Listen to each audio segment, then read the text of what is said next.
যখন তোমার পরীক্ষার শেষ হতে চলেছে, তো আল্লাহ তাআলা কিছু বিশেষ নিশানিগুলো প্রকাশ করেন।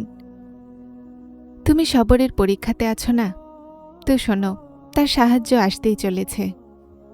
তোমার এই গড়িয়ে পড়া অশ্রু তিনি কবুল করে নিয়েছেন। তোমার সিজদাতে তাকে যাওয়া তার পছন্দ হয়ে গেছে। উনি শুধু এবার রাজি হয়ে গেছেন তোমার উপরে। তোমার নসিব এখন খুব জলদিই বদলাতে চলেছে।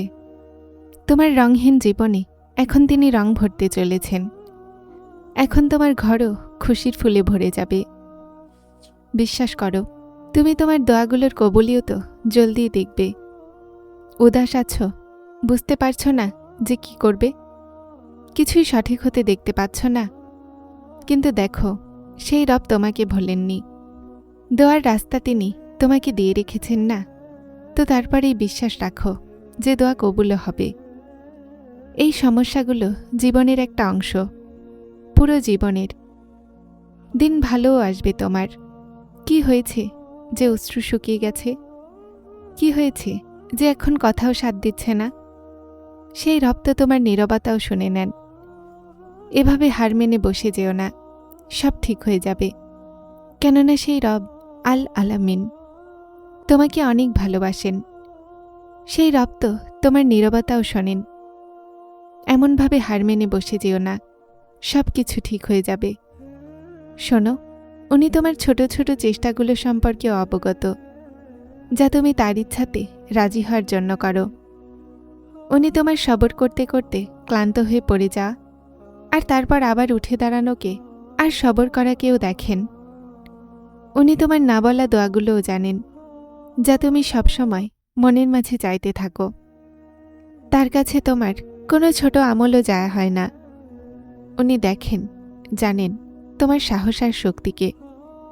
উনি খুশি আছেন তোমার ওপরে, আর তার কাছে তোমার ফলও তৈরি আছে। শুধু জলদি তুমি তোমার ফল পেয়ে যাবে। আর তারপর তুমি দেখবে যে সেই রব সত্যিই কিছু বলেন না। উনি সমস্ত চেষ্টা, সমস্ত আমলের ফল অবশ্যই দেন। মনে রাখো, নিজের সমস্ত চাওয়াগুলোকে আল্লাহর সোপর্দ করে দাও। আর তারপর দেখো আল্লাহ কিভাবে সেগুলোকে সমাধান করেন। তুমি দেখবে আল্লাহ কিভাবে সেই পরিস্থিতি বদলাবেন, যা তোমার মনে হতো কখনোই বদলাবে না। তুমি দেখবে আল্লাহ তোমার দোয়াগুলোর জবাব কিভাবে কিভাবে উত্তম উপায়ে দিবেন। তুমি আল্লাহর হুকুমে তোমার জীবনকে উত্তম হতে দেখবে। সেই দোয়াগুলো যা তুমি এত দিন থেকে চাইছ, সেই দোয়াগুলো যেটার জন্য তুমি সারাদিন অস্থির থাকো, সেই দোয়াগুলো যেটার কবুল হওয়ার অস্থিরতা দিন দিন বেড়েই চলেছে, সেই দোয়াগুলো যা তুমি এত ভালোবেসে করেছিলে, তোমার আল্লাহ সেই দোয়াগুলো রদ করবেন না। উনি তো কোনো দোয়াই রদ করেন না। তোমার শুধুমাত্র সবর আর বিশ্বাস রাখতে হবে। তোমার আল্লাহ বলেন, সবর আর নামাজের মাধ্যমে সাহায্য চাও। উনি উত্তম সময়ে উত্তম ফয়সালা করবেন, আর তার নির্ধারিত সময়ই হল উত্তম সময়। শোনো, যদি আল্লাহ মন না বদলাচ্ছেন, তো সম্ভাবনা আছে যে তিনি নসিব বদলাতে রাজি হয়ে গেছেন। যদি তিনি বারবার একই দোয়ার খেয়াল মন থেকে বের না করছেন, তো হতে পারে সেটা ভাগ্যে লেখা হয়ে গেছে। উনি রাজি হন তখনই তো মনে খেয়াল দেন। বিনা উদ্দেশ্যে তো তিনি কিছুই করেন না। তো তারপরে কেন ভয় পাও যে এই রাস্তাগুলোতে চালাচ্ছেন?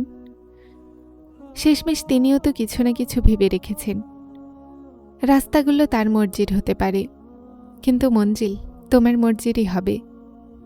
উনি বারবার দোয়ার তৌফিকের সাথে ইশারাও দিচ্ছেন যে রাজি করাও তাকে এখনো। নসিবে কোণের আশা এখনো আছে। তো তারপরে কেন হাল ছেড়ে বসে আছো? যদি ক্লান্ত হয়ে যাও, তো তারপর এটা তো বুঝে নাও সামনে এখন মজেজার প্রহর আছে। তো তারপরে তোমার মন হতাশ কেন? কোন তো আল্লাহর ভালোবাসার প্রমাণ। যদি ভেঙে যাও, তারপর সবর। তারপরও তাকে বলো যে এখন আল্লাহর সাহায্য তো নিকটেই আছে। বরং আল্লাহই তোমার মালিক, আর তিনিই উত্তম সাহায্যকারী। এই আয়াতে কতটা শান্তি আছে। এই কথাগুলোর মাধ্যমে এক মুমিনের রূহ কতটা প্রশান্তিময় হয়ে যায়।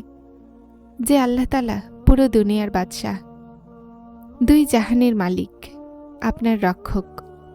উনি প্রতিটা মুহূর্তে আপনার সাথে আছেন। তিনি আপনার উত্তম সাহায্যকারী। তিনি আপনার অশ্রুগুলোকে ভালোই জানেন, আর তিনি আপনার জন্য যথেষ্ট।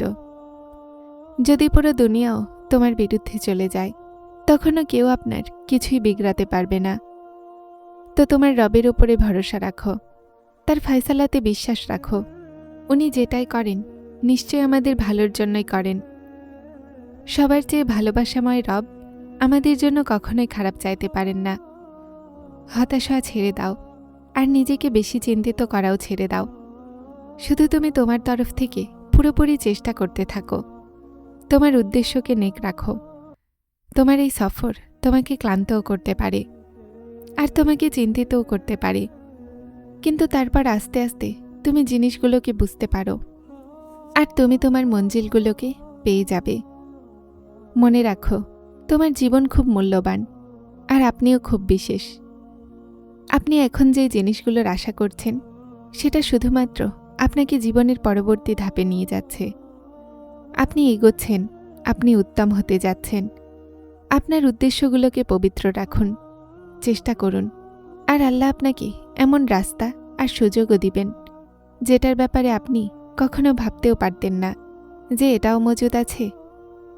যখন তোমার কাহিনী এমন মোড়ে এসে দাঁড়িয়ে যায়, যেখানে তুমি নিরুপায় হয়ে যাও, কোনো রাস্তা নজরে না আসে, সবর তার শেষ সীমায় পৌঁছে যায়, তো জেনে নিও যে আল্লাহ অজানা রাস্তা থেকে তোমার জন্য সাহায্য পাঠাতে চলেছেন। তোমার পরীক্ষা শেষ হয়ে গেছে, এখন তিনি তোমাকে মজিজার রাস্তা দেখাবেন। মনে রাখো, তুমি যে জিনিস আল্লাহর কাছে চাইছ, তিনি আগে থেকেই জানেন। আমরা যে জিনিসে অস্থির হচ্ছি না, আল্লাহ তাআলা এই অস্থিরতা সম্পর্কে আগেই জানেন যে আমরা কি চাইব। আল্লাহ এটা আগে থেকেই জানেন যে আমাদের মন কোন জিনিসে অস্থির হচ্ছে। তাই যখন আল্লাহ প্রথম থেকেই জানেন, তো তিনি আমাদেরকে কেন দেন না?